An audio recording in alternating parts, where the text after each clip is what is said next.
This is part 2 of the Bataan Death March story as told through the drawings of Ben Steele, a Death March survivor.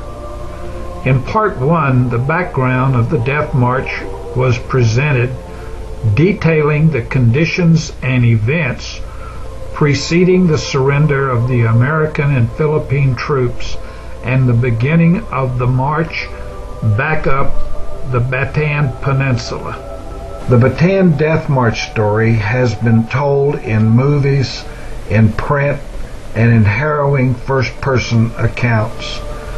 This video too is a Bataan Death March story, but it's unique in that it tells the story using pictures and drawings made by Ben Steele, a Death March survivor. Some marchers had a way of resting one leg by shifting their weight. Generally, it was not noticeable and they could slough off and rest a bit. But if they caught you at it, it meant a butt stroke with a rifle or a beating over the head. And the people that fell down and didn't get up, you'd hear a shot fired and you'd look back and there would be a body laying behind you. Prisoners were attacked for assisting anyone failing due to weakness or for no apparent reason whatsoever. Strings of Japanese trucks were known to drive over anyone who fell. At night, Japanese riders in vehicles would casually stick out their rifle bayonets and cut a string of throats in the lines of men marching alongside the road.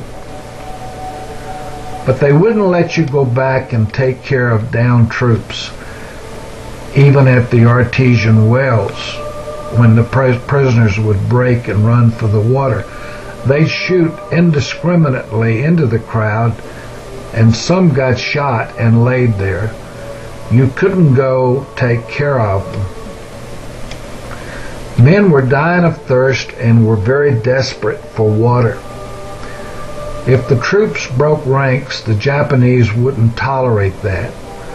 Regardless, if they saw the opportunity, prisoners would run to the side of the road to get some water.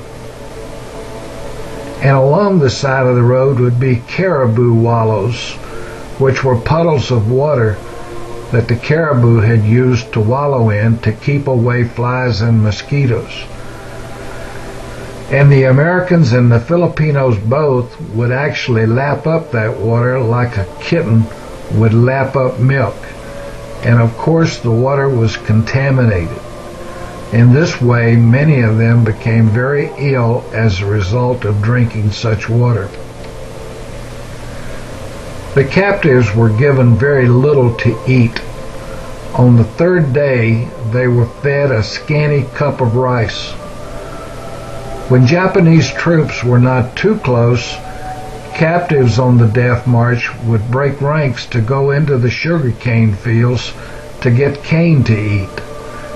If they were caught with the cane, a prisoner might be beaten or killed.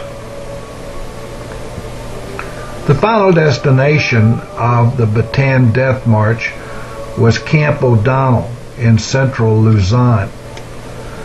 The marchers finally reached the town of San Fernando, where they were forced to begin a 10-kilometer walk to Camp O'Donnell.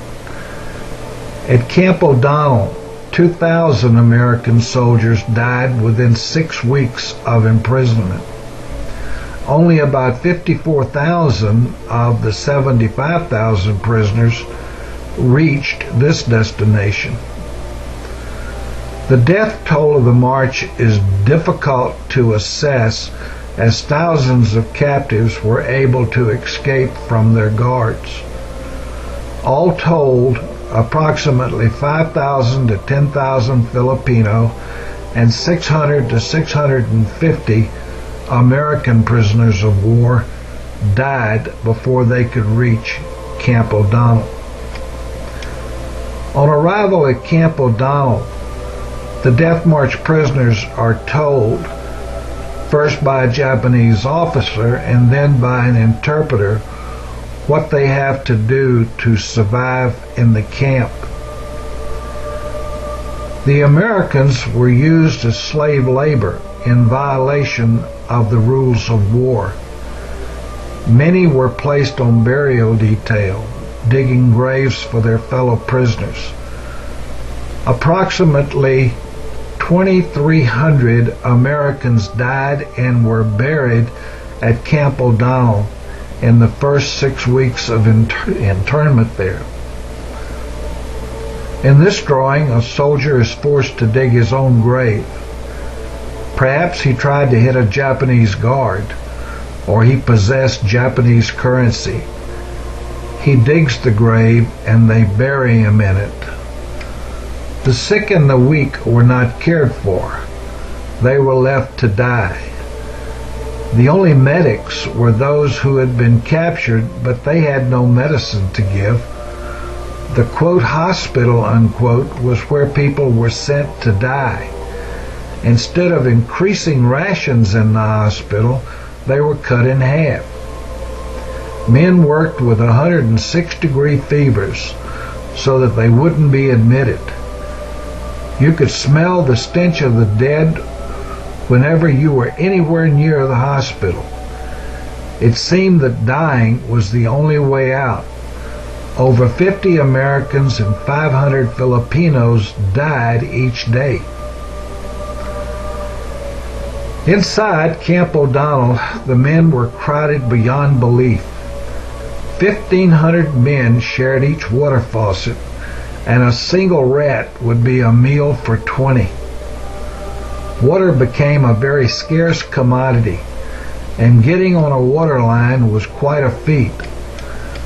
They would shut it off after a certain length of time. So many of the men totally went without water. This is the end of part 2. To continue,